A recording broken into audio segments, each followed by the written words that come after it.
BNP খুবই খারাপ। হ্যাঁ, আমরা তো যা শুনতে পাচ্ছি এনসিপির মুখ থেকে বিএনপি এত খারাপ হয়ে গেছে, নিজেরা নিজেদের মারামারি করে, চাঁদাবাজি করে, বিএনপি কি জানি করে, আর 10 জন নেতার একটা দল। তো সেখানেও আমরা দেখি সেক্সুয়াল হ্যারাসমেন্ট থেকে নিজের দলের নেত্রী, নিজের দলের অতি পরিচিত জ্ঞানী নেতার হাত থেকে রেহাই।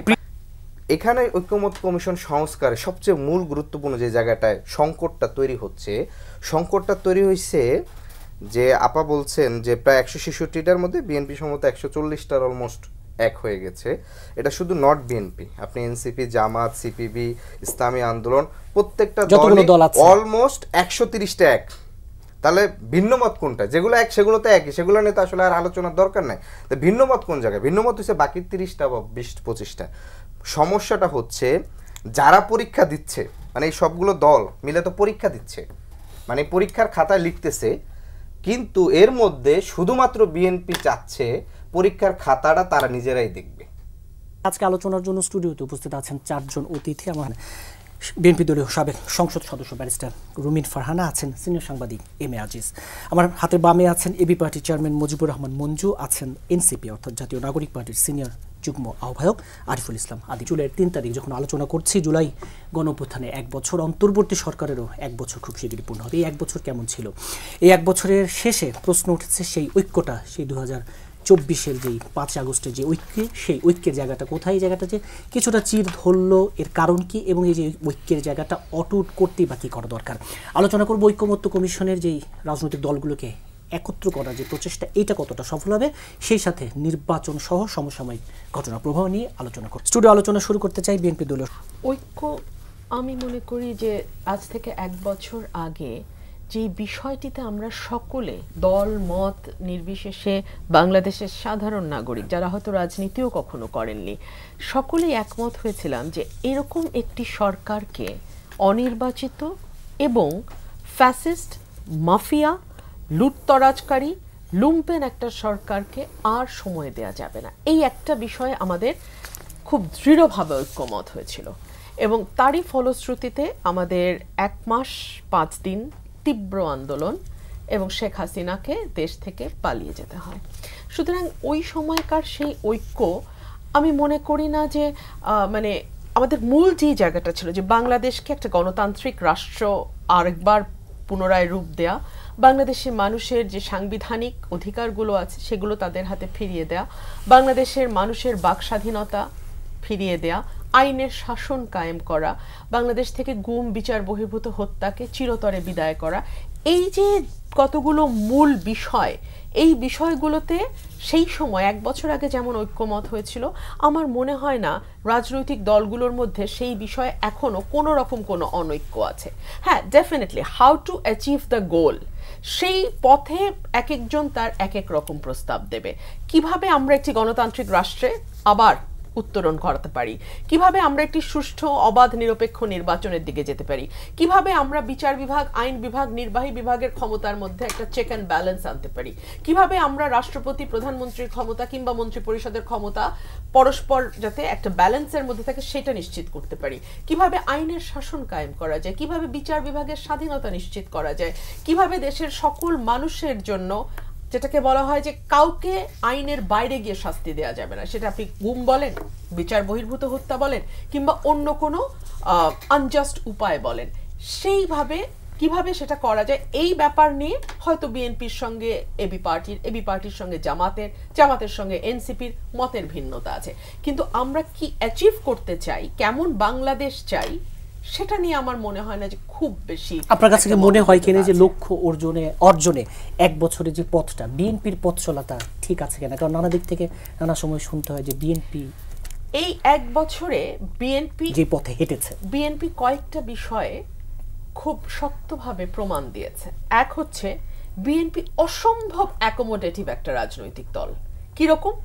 বিএনপির যে পরিমাণ ব্রুট মেজরিটি আছে, এবং বিএনপি অন্যান্য যে রাজনৈতিক দলগুলো এই মুহূর্তে মাঠে ক্রিয়াশীল, তার তুলনায় এত বড় একটি সংগঠন যে তারা যদি কোনো প্রস্তাবেও রাজি না হতো, কিছু করার ছিল না। কিন্তু আপনি দেখেন 10 বছর একজন প্রাইম মিনিস্টার, তার বেশি কেউ থাকতে পারবে না। অনুচ্ছেদ 70 সেটা সংশোধন করা, বিচার বিভাগ, হাইকোর্ট বিভাগকে ডিসেন্ট্রালাইজ করা, বিভিন্ন বিভাগে এক একটা করে হাইকোর্ট বেঞ্চ দেয়া, একমত হয়েছে। উচ্চ কক্ষ নিম্ন কক্ষ বাইক্যামেরাল পার্লামেন্ট করা, 100টি নারী আসন, এই ব্যাপারেও বিএনপি একমত হয়েছে। আমরা দেখেছি যে ডেপুটি স্পিকার বিরোধী দল থেকে নির্ধারণ করার ব্যাপারে বিএনপি কোনো আপত্তি জানায় নাই। বিএনপি সংসদীয় যে কমিটিগুলো হবে সেগুলোর চিফ হিসেবে বিরোধী দল থেকে 4টা মোস্ট ইম্পর্টেন্ট কমিটিতে বিএনপি বলেছে ঠিক আছে বিরোধী দল থেকে আমরা নেব। এর চেয়ে বেশি ছাড় আসলে একটা রাজনৈতিক দল আর কতটা দিতে পারে? কিন্তু এই অভিযোগ আছে বিএনপি শুধু নির্বাচনও করেছে। আমরা কি একটা সুষ্ঠু নির্বাচনের জন্য 17 বছর আন্দোলন করি নাই? আপনি আমাকে বলেন, বাংলাদেশের যেই লোকটার বয়স এখন 40, সেই লোকটা কিন্তু জীবনেও ভোট দেয় নাই। তো সেই লোকটার ভোটের অধিকার নিশ্চিত করার জন্য কি আমরা গত 17 বছর, এবং দেখুন একটা কথা আমি বলি, এই যে 36 দিনের যে আন্দোলনের কথা আমরা বলি, সার্টেনলি এটা একেবারে আন্দোলনের পিক, কিন্তু এই আন্দোলনের একটা প্রেক্ষাপট আছে। এই প্রেক্ষাপটে বিএনপির অগণিত নেতাকর্মী তার জীবন দিয়েছে, অগণিত নেতাকর্মী আহত হয়েছে, নিহত হয়েছে, গুম হয়েছে, পুলিশের কাস্টাডিতে থেকেছে, হেফাজতে মার খেয়েছে, নখ তুলে ফেলা হয়েছে। বিএনপির অ্যাক্টিং চেয়ারম্যান, বিএনপির চেয়ারপারসন বেগম খালেদা জিয়া থেকে শুরু করে একদম ওয়ার্ড লেভেলের কর্মীরা পর্যন্ত শত শত মামলা হয়েছে। অ্যাক্টিং চেয়ারম্যান দেশে ফিরতে পারেন নাই গত 17 বছর। আমাদের দেশনেত্রী বেগম খালেদা জিয়াকে এই বয়সে মিথ্যা মামলায় জেলে যেতে হয়েছে। এর চেয়ে বড় ত্যাগ বিএনপি আর কি স্বীকার করবে? আর নির্বাচন যদি না হয় বাংলাদেশে, আমি সকলের প্রতি শ্রদ্ধা রেখে আমি আজকে এই টেবিলে একটা প্রশ্ন তুলছি। অর্থনৈতিক স্থিতিশীলতা, সামাজিক স্থিতিশীলতা, রাজনৈতিক স্থিতিশীলতা এবং আমাদের আইন শৃঙ্খলা পরিস্থিতির উন্নতি কিভাবে অ্যাচিভ করবেন আমাকে বলেন। ঐক্য কোথায় এবং এই যে প্রেক্ষাপটটা, নতুন প্রেক্ষাপট। ধন্যবাদ তাইমুর, সবাইকে আমি শুভেচ্ছা জানাচ্ছি। প্রথম কথা হচ্ছে যে আমাদের যে ঐক্যটা তৈরি হয়েছে এটা কিন্তু একটা পথ চলা ছিল, সবাই এক দাবিতে একসাথে আসে নাই।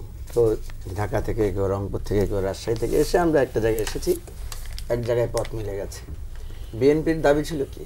বিএনপির দাবি ছিল খালেদা জিয়ার মুক্তি, তারেক রহমানের দেশে ফেরত আসা, নেতাকর্মীদের মুক্তি এবং বেসিক্যালি একটা তত্ত্বাবধায়ক সরকার অধীনে নির্বাচন। এটাই ছিল বিএনপির, মানে আপনি যদি সংক্ষিপ্ত করেন এটাই মূল দাবি ছিল।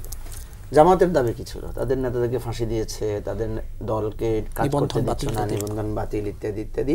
তারাও এসে বলেছে যে একটা অবাধ সুষ্ঠু নির্বাচনের জন্য তত্ত্বাবধায়ক সরকার। যে কোটা নিয়ে যে আন্দোলনটা হয়েছে, ছাত্ররা কিন্তু শেখ হাসিনার পদত্যাগের আন্দোলন শুরু করে না, তারা কোটা দিয়ে শুরু করেছে। সেই কোটাকে নিয়ে যখন খেলতে চেয়েছে বেশি, সেটাই এসে এসে এসে লাস্টে এসে এক দফা দাবিতে, এবং সবাই আমরা একসাথে একাত্র হয়েছি। খুব স্বাভাবিক, আমরা তো ঐক্যবদ্ধ আসলে ছিলাম না। একটা নিপীড়ন আমাদেরকে ঐক্যবদ্ধ করেছে। নিপীড়ন যখন অ্যাপারেন্টলি সরে গেছে, এখন আমরা আবার অনেকের জায়গায় ফিরে যাচ্ছি।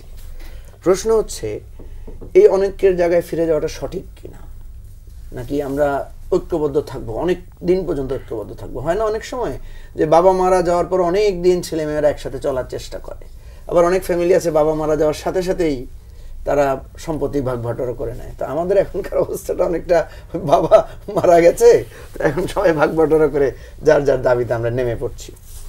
বাস্তবতা হচ্ছে দেখেন, রুমিন ফারহানা কিন্তু বলেছেন যে ওনারা অনেক স্যাক্রিফাইস করেছেন। আমি কিন্তু একটু দ্বিমত করি, কারণ দেখেন 70 অনুচ্ছেদ সংশোধন, এটা তো বিএনপির দাবি। বিএনপি এখানে কোনো স্যাক্রিফাইস করে না, বিএনপির দাবিটার সাথেই বিএনপি ঐক্যমত পোষণ করেছে। বিএনপির 31 দফাতে সেটা আছে। বিএনপির 31 দফাতে বলা হয়েছে পরপর 2 বারের বেশি কোনো প্রধানমন্ত্রী থাকবে না, এটা তাদেরই প্রস্তাব।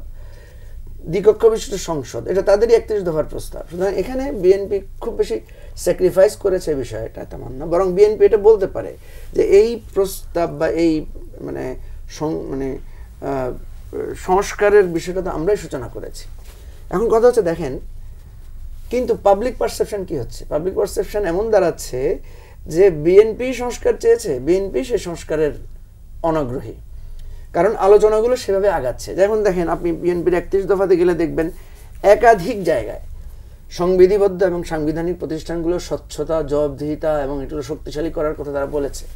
তো যখনই আমরা এই কমিটির আলোচনাটা করছি, তখন দেখা যাচ্ছে বিএনপি সেখানে নানা বিষয়, নির্বাহী পরিষদের ক্ষমতা হ্রাস হবে ইত্যাদি কথা তুলে সেখানে তারা মানে এক ধরনের নেতিবাচক বা তাদের অনিচ্ছার প্রকাশটা ঘটাচ্ছে। এখন প্রশ্ন হচ্ছে যে বিএনপি সবচাইতে বেশি নির্যাতিত হয়েছে কার হাতে? আপনি ভাগ করতে পারবেন না। কখনো মনে হবে পুলিশের কাছে, কখনো মনে হবে কোর্টে বিএনপি সবচাইতে বেশি নিগৃহীত হয়েছে, কখনো মনে হবে অ্যাডমিনিস্ট্রেশনের কাছে বিএনপি সবচেয়ে বঞ্চিত হয়েছে, কখনো মনে হবে রাজপথে ছাত্রলীগের দ্বারা সবচেয়ে, মানে বিএনপি অল আউট, আমি শুধু বিএনপি বলছি না, আমরা অল পলিটিক্যাল পার্টি, কিন্তু আমি যদি বিএনপিকে শীর্ষে রাখি তাহলে এটা হয়েছে। তাহলে বিএনপি বিরোধী দলে থাকতে যার হাতে নির্যাতিত হয়েছে, এবং বিএনপি তখন এই কথাগুলো তখনই বলেছে যে হ্যাঁ উপলব্ধি হয়েছে যে না এগুলো পরিবর্তন হওয়া দরকার। বিএনপি তখন নিজেকে বিরোধী দলের অসহায়ত্ব জায়গা থেকে চিন্তা করেছে, ঠিক আছে না? আমরা এখন বলি যে 5 লাখ টাকা পেলে আপনি কি করবেন, তখন দেখবেন বলে আমি গরিবকে সাহায্য করব, এটাকে করব, সেটাকে করব। 5 লাখ টাকা পাওয়ার পরে লটারিতে তখন কিন্তু অনেকে নড়ে যায়। এখন বিএনপিকে মনে হচ্ছে বিএনপি আর সেই নির্যাতিত নিপীড়িত মজলুম বিএনপি নাই। এখন বিএনপি বারবার বলছে যে আমরা বড় দল কিনা, বা বিএনপি আসেন না ভোটের খেলায়। বিএনপি সবসময় বলে না আসেন ভোটে, জনগণ যাকে ভোট দিবে সেই হবে। কেন বলে? মানে মনস্তত্ত্বে বিএনপির কাছে মনে হয় যে ইলেকশন দিলেই তো সে ক্ষমতা আসবে। এই জায়গাটি প্রবৃদ্ধ ঐক্যের জন্য দায়ী কার? এই দায়টা কার? ধন্যবাদ আপনাকে। প্রথমে অনৈক্য, আমি মনে করি অনৈক্য নাই, কারণ ঐক্যটা হয়েছে ফেসিবাদকে খেদানোর জন্য। সে জায়গায় কিন্তু ঐক্য আছে। শেখ হাসিনাকে নিয়ে আসেন, দেখবেন সবাই ঐক্য হয়ে গেছে। শুধু শেখ হাসিনা, আওয়ামী লীগের অ্যাক্টিভিটি অনৈক্য যেটা বলা হচ্ছে, আমি বলবো যে প্রত্যেকটা রাজনৈতিক দলের আদর্শ নীতি আলাদা, এখানে ডিবেট চলবে। সব ইস্যুতে যদি সবাই একমত হয় তাহলে তো দল একটা হওয়ার কথা। দল তো একটা না, দল তো অনেক। এখানে বৈঠক হচ্ছে তো 30টা দলের, 30টা দলের 30টা নীতি আদর্শ পথ চলা আলাদা আছে, সংগ্রামের স্ট্র্যাটেজি ইত্যাদি ইত্যাদি। কিন্তু এখানে ধরেন বাম দল আছে, ইসলামিক দল আছে, মধ্যপন্থী দল আছে, সবই তো আছে, সব লেভেলের। সুতরাং এটা আমি বলবো এটা ডিবেট, এটা অনৈক্য না। অনৈক্য এখানে হয় যেখানে অনৈক্য একটা দিক, আর দ্বিতীয়টা দিক হচ্ছে সরকারের পক্ষ থেকেও কিন্তু অনৈক্য সৃষ্টি করার রসদ যোগানো হয়েছে। যেমন ধরেন ডক্টর মোহাম্মদ ইউনূস জাপানে গিয়ে বলল না একটি দল ডিসেম্বরে নির্বাচন চায়, হ্যাঁ, তো তারপরে মিটিং দিয়ে দেখলো 28টা দল হাজির হয়েছে, 25টি দল ডিসেম্বরে নির্বাচন চায়। পরে আরেকবার বলল এক পত্রিকায় দিয়ে, যদি পতিত দলের পরামর্শে, একটি দল পতিত দলের পরামর্শে এবং পার্শ্ববর্তী দেশের ষড়যন্ত্রে সরকার চালানো যদি অসম্ভব করে তোলে তাহলে নতুন করে সিদ্ধান্ত নিতে হবে। এটার তার মানে কি? এটাকে বিএনপিকে মিন করছে এবং তিনি বিরোধী দল তৈরি করছে। অর্থাৎ বিএনপির সাথে যারা ছিল, যারা তো একসাথে ছিল, তারা তো বিরোধী দলে ঢুকানো হলো। অর্থাৎ এখানে কিছুটা রসদ জোগানো হয়েছে। সুতরাং এই কথাটা সরকারের প্রধান বলা ঠিক হয় নাই, কারণ তিনি তো ঐক্যবদ্ধ রাখার চেষ্টা করবে। আর ইস্যুটা হলো ফ্যাসিস্ট বিরোধী আন্দোলনে ঐক্যবদ্ধ হয়েছে, সেই ঐক্যবদ্ধ রাখা রাজনৈতিক দলেরও এটা কিন্তু ন্যাশনাল ইস্যু হিসাবে। আমরা তো ফ্যাসিবাদ না, আমরা তো গণতন্ত্র চাই। সুতরাং এটা ন্যাশনাল ইস্যু হিসাবে, গণতন্ত্রের ইস্যু হিসাবে অনেক ছাত্র জনতা জীবন দিয়েছে সেটার কারণে, এবং দীর্ঘদিন প্রায় 17 বছর নির্যাতন সব দলই, বিরোধী দল সবাই নিষ্ঠুরভাবে। বলেন তো পৃথিবীতে এমন কোনো দেশ দেখাতে পারবেন যে দেশ গণতান্ত্রিক দেশ নাম করে আয়নাঘর হয়, বন্দিশালা হয়? হ্যাঁ, এটা মুক্তিযুদ্ধ হয়েছে মানলাম, কিন্তু এটা তো দেখেন এত নির্মমভাবে একটা দেখে আরেকটা আসে, কিন্তু কেউ রাস্তা ছাড়ে না। এইভাবে তো কেউ অকাতরে জীবন দেয় নাই। সেখানে অবশ্যই ডক্টর মোহাম্মদ ইউনূসকে ছাত্ররা ডেকে এনে দায়িত্ব দিছে। তিনি এনজিও স্টাইলে সরকার না চালায়, তিনি সরকার প্রধান হিসেবে দেশ চালানো উচিত ছিল। তিনি কিন্তু আমার কাছে মনে হয়েছে খুব কথা না বলে, আপনি দেখেন আপনার লন্ডনে বৈঠক হলো 1 ঘন্টা 20 মিনিট, যে স্টেটমেন্টটা আসলো জয়েন্ট স্টেটমেন্ট, এটার কথা 5 মিনিটের কথা। আর সময় কি করছে আমরা জানি? উনি বলল না, কোনো পক্ষেই বলল না। দ্বিতীয়টা আসেন, দীর্ঘদিন গেল, এই পর্যন্ত গেল, আজ পর্যন্ত ওইটাতে কিন্তু ওই জাতীয় নিরাপত্তা উপদেষ্টা বলছিল ইলেকশন কমিশন নির্বাচনের ডেট দিবে। আজ পর্যন্ত নির্বাচন সম্পর্কে ডক্টর মোহাম্মদ ইউনূস কথা বলেছেন? তিনি সরকার প্রধান, বলেন নাই তো। এমনকি সিইসি দেখা করছে, আসে বলে যে এটা একটা সৌজন্য সাক্ষাৎ ছিল। এটা কি বিয়ে বাড়ি নাকি? মেয়ে দেখতে গেছে নাকি? সিইসি একটা পজিশন যেখানে নির্বাচনের জন্য সারা জাতির তোলপাড় লেগে গেছে, আর উনি গেছেন মেয়ে দেখতে, হ্যাঁ, সৌজন্য সাক্ষাৎ করেছে। আবার শেষে এসে করলো, দেখেন ডক্টর মোহাম্মদ ইউনূস বলছে যে আমেরিকার ফরেন সেক্রেটারি বলে, ফরেন মিনিস্টার, তার সাথে টেলিফোনে কথা বলছে, এটা নিউজ হয়েছে দিছে আবার, যে সামনের আগামী বছরের প্রথমার্ধে নির্বাচন হবে। আবার সিসি যে গোপনে দ্বিপাক্ষিক বৈঠক করে এলো, কেউ মুখ খোলে না। তিনি আবার বললেন যে আমরা ফেব্রুয়ারি থেকে মার্চের ভিতরে নির্বাচনের প্রস্তুতি, কিছু কিছু জায়গায় ধোঁয়াশা রয়ে গেছে। একটা টেলিভিশনে ছিলাম, তিনি বলল যে আমি তার অত্যন্ত প্রিয় শিক্ষক, প্রিয় ছাত্র ছিলাম। উনি নিজে এসে কখনো কথা বলেন, অন্যের বক্তব্য শোনেন, প্রশ্ন করলে মিটি মিটি হাসেন, উত্তর দেয় না। আলোচনাটা আপনারা যখন দল গঠন করেন তখন এক ধরনের ছিল যে ঠিক অভ্যুত্থানের পরপরই খুব দল গঠনে তাড়াহুড়ো হয়ে গেল কিনা, এক বছরে এসে আপনাদের কাছে কি আত্মবিশ্লেষণ কি মনে হচ্ছে ঠিক এই মুহূর্তে দল গঠনটা কি সময়োপযোগী সিদ্ধান্ত ছিল কিনা? আমরা দেখেন অভ্যুত্থান হয়ে যাওয়ার পরপরই বিশেষ করে আগস্ট মাসে এবং সেপ্টেম্বরে আপনি যদি এখানকার সাধারণ মানুষ এবং এখানকার সিভিল সোসাইটি বা অন্যান্য অংশ যারা, এমনকি বিএনপির ভারপ্রাপ্ত চেয়ারপারসন তিনিও বলছিলেন যে ছাত্রদের একটা দল বা এখান থেকে এটাকে আমরা সাপোর্ট করি, এই বক্তব্য কিন্তু তার দেওয়া আছে। তো ফলশ্রুতিতে তারা সবাই কিন্তু একটা নতুন রাজনৈতিক দল বা শক্তির প্রত্যাশা করেছে, এটা একটা বিষয়। আমরা তখন প্রত্যাশা করেছিলাম যেহেতু অভ্যুত্থান পরবর্তীতে একটা রাজনৈতিক কমিটমেন্টের মাধ্যমে এই সরকারটা গঠিত হয়েছিল, সেটা সকল রাজনৈতিক দল, আপনার এখানকার বিভিন্ন শ্রেণী পেশা, সিভিল সোসাইটি এবং একই সাথে শিক্ষার্থী, অর্থাৎ সবার, এবং এখানকার ইস্টাবলিশমেন্ট বলেন আপনি সেনাবাহিনী কিংবা অন্য যারা আছে, সবার একটা যৌথ সমন্বয় এবং ভিত্তিতে কিন্তু এই সরকারটা গঠিত হয়েছে।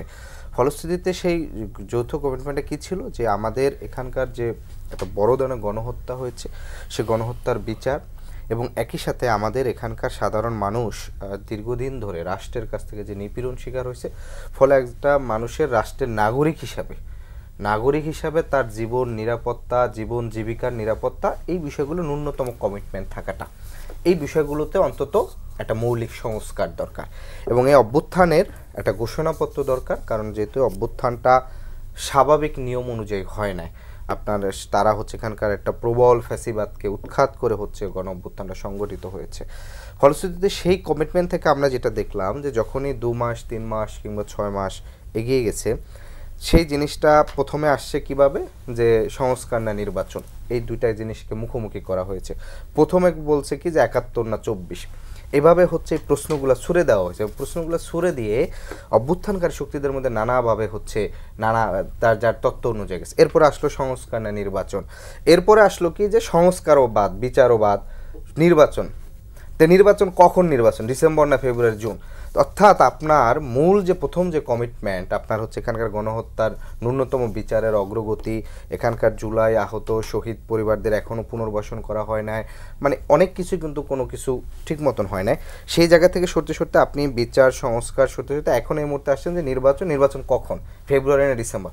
অর্থাৎ পুরো আলোচনাটা এখানকার বিদ্যমান রাজনৈতিক দলগুলো নিয়ে আসে। সংকটটা কোন জায়গায়? সংকটটা আপনার 24-এর এই 5ই আগস্টের পূর্বে রাজনৈতিক যেই পয়েন্টে বিএনপি বিরোধিতা করছে, তারা বলছে যে আওয়ামী লীগ কী বলছে, যে সাংবিধানিক ধারাবাহিকতা রক্ষা করতে হলে আমাদের ইলেকশন করতে হবে, আমাদের সংবিধানে তত্ত্বাবধায়ক সরকার নামে কিছু নেই, অতএব আমরা সংবিধানের বাহিরে যাব না। অর্থাৎ সংবিধানকে জনগণের আকাঙ্ক্ষার বাহিরে এমন একটি দৈব বাণী করছে যেটা আসলে অমান্য।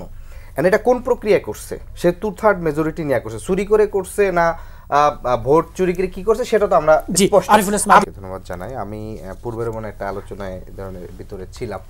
প্রথমত বিষয়টি যে রাজনৈতিক দলের আনুকূল্য বলতে আমি বলবো যে বাংলাদেশের বর্তমানে অধিকাংশ দলই সরকারের আনুকূল্য পাচ্ছে, পরোক্ষ বা প্রত্যক্ষভাবে। কারণ বাংলাদেশের হিস্ট্রিতে এইরকম পলিটিক্যাল স্পেস পূর্বে হয়েছে কিনা আমার কখনো তৈরি না। আপনি যেই দল করেন, আপনি চাইলে যে কোনো জায়গায় এখন জনসংযোগ করতে পারেন, আপনি আপনার নিজের রাজনৈতিক মতামত প্রচার, আপনার ন্যূনতম সেই জায়গা থেকে এনসিপি একটু বেশি পাচ্ছে করছে না, এনসিপি করছে না। আপনাকে জাস্ট আমার কাছে একটা মেসেজ আসছে, আমি টকশোতে আসার আগে যদি একটু পড়ে শুনে তাহলে আপনি হয়তো এই জিনিসটা খুব স্পষ্ট হবে।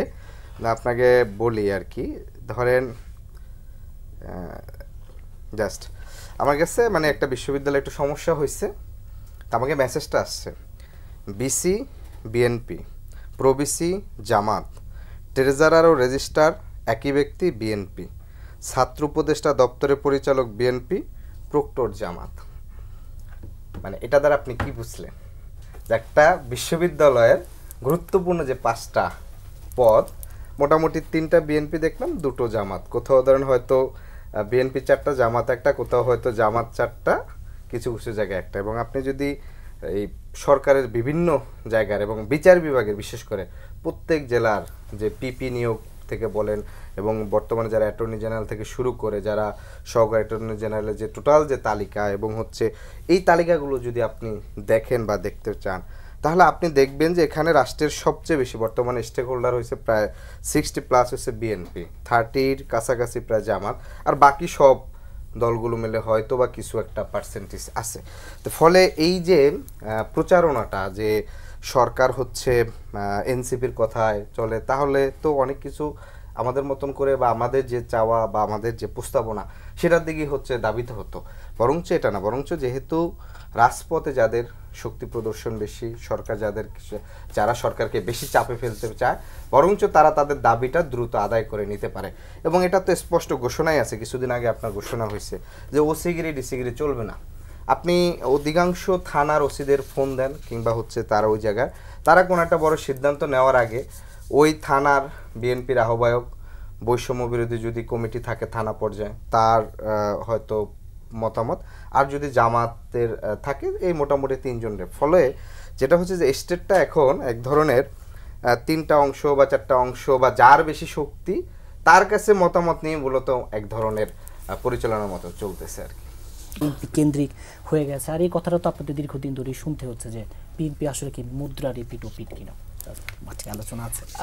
এক সময় বিএনপি আওয়ামী লীগকে আপদ বিপদ বলতো সিপিবি, এখন শুনছি নৌকা ধানের শীষ এক সাপের 2 বিষ, এটা জামাত বলছে। জামাতের সাথে আওয়ামী লীগের নানান বিষয়ে অনেক মিল আছে, তাদের সখ্যতা অনেক পুরনো। সেই এরশাদের সময়ে 2 দলই নির্বাচন করলো, এরশাদকে বৈধতা দিল, 86 নির্বাচনের কথা আমি বলছি, জাতীয় তখন বিরোধী দলে গেল আওয়ামী লীগ। পরবর্তীতে আমরা দেখলাম দেশনেত্রী বেগম খালেদা জিয়া যখন সরকার গঠন করলেন 91-তে, 94 সাল থেকে মাঠে আওয়ামী লীগ এবং জামাত একসাথে তারা লড়াই সংগ্রাম আন্দোলন করেছে। সো জামাতের আমির দেখলাম কিছুদিন আগে আমাদের অভ্যুত্থানের পরপরই তিনি বলছিলেন যে তিনি আসলে কোনো রাগ ক্ষোভ বা দুঃখ কারো ব্যাপারে পুষে রাখতে চান না, তিনি আওয়ামী লীগের ব্যাপারেও একরকম ছাড় দিয়ে তখন কথা বলেছেন। সো আমি এই বিষয়গুলোতে আসলে মানে আমি যেটা বলতে চাই যে জামাত আর আওয়ামী লীগের মোটামুটি আপনি যদি ক্যারেক্টার ওয়াইজও চিন্তা করেন মোটামুটি আপনি একই রকম পাবেন। কিন্তু এই সরকারটি বিএনপির দিকে ঝুঁকে আছে বা এই সরকারটি বিএনপির সংশোধনগুলো বা বিএনপি যে সংস্কারগুলো চাইছে সেগুলোকে অগ্রাধিকার দিচ্ছে, বিষয়টি আমরা এভাবে না দেখি। বাংলাদেশের সংস্কার কথাটি প্রথম এসছে বিএনপির হাত ধরে। 2016 সালে ভিশন 2030 দিলেন দেশনেত্রী বেগম খালেদা জিয়া, পরবর্তীতে আমাদের অ্যাক্টিং চেয়ারম্যান জনাব তারেক রহমানের হাত দিয়ে আসলো 27 দফা, এবং পরে বিএনপির সঙ্গে যারা আন্দোলন সংগ্রামে ছিল সকল দলের, এখন যারা মাঠে ক্রিয়াশীল সকল দলের সঙ্গে আলোচনায় বসে, এনসিপি তখনও জন্ম হয়নি, সকল দলের সঙ্গে আলোচনায় বসে 31 দফা দেওয়া হয়েছে। তাহলে আপনি আমাকে বলেন এই 31 দফা কিন্তু বিএনপির একার 31 দফা না, এই 31 দফার মধ্যে তৎকালীন যত রাজনৈতিক দল ছিল বিএনপির সঙ্গে, যারা আওয়ামী লীগের বিরোধী পক্ষ হিসেবে মাঠে রাজনীতিতে সক্রিয় ছিল, তাদের সকলের ঐক্যমতের ভিত্তিতে 31 দফা হয়েছে। সুতরাং 31 দফা কোনো একক দলের বা বিএনপির একার সম্পত্তি বিষয়টি কিন্তু এমন না। 27 দফা বিএনপির একার ছিল, ভিশন 2030 একার ছিল, কিন্তু 31 দফা কিন্তু সকলের। সো এই 31 দফার মধ্যে যা যা সংস্কারের কথা বলা আছে, পরবর্তীতে পট পরিবর্তনের পরে নতুন নতুন যে সংস্কারের কথা এসছে সেগুলো কিন্তু মোরলেস আপনি দেখবেন এই 31 দফার মধ্যে আগেই বলা হয়েছে, ওভারল্যাপ করে। সো ম্যাক্সিমামটাই ওভারল্যাপ করে। আমি আজকে একটু দেখছিলাম প্রথম আলোতে একটা প্রতিবেদন এসছে, সেখানে বিএনপির তরফ থেকে আমাদের স্ট্যান্ডিং কমিটির সদস্য জনাব সালাউদ্দিন আহমেদ পরিষ্কার করে বলে দিচ্ছেন যে কোন কোন কয়টা প্রস্তাবের কয়টার মধ্যে তা বিএনপি একমত হয়েছে। আমি আপনাকে একটু বলি, দুদকের সংস্কার নিয়ে 47টা প্রস্তাব এসছে, তার মধ্যে 46টাতেই বিএনপি একমত প্রকাশ করেছে। এরপরে আপনার প্রশাসনিক সংস্কার নিয়ে 208টা প্রস্তাব এসছে, 127টাতে বিএনপি একমত পোষণ করেছে।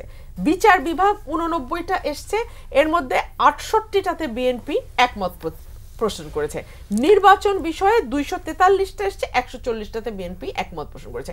আপনি আমাকে বলেন, যখন একটা মানে ঐক্যমতে পৌঁছানোর জন্য মিটিং হয় বা সভা হয়, তখন কি সকলেই 100% একমত হবে বলে সেই সভায় যোগ দেয়? আমরা সেখানে যাই, সকল রাজনৈতিক দল, আমরা বলতে আমি যেখানে এনসিপি, জামাত, যাই এগ্রি টু ডিসএগ্রি, এবং এগ্রি টু ডিসএগ্রির মধ্যে মিনিমাম কতটুকু, বেয়ার মিনিমাম কতটুকুতে আমরা একমতে আসতে পারি।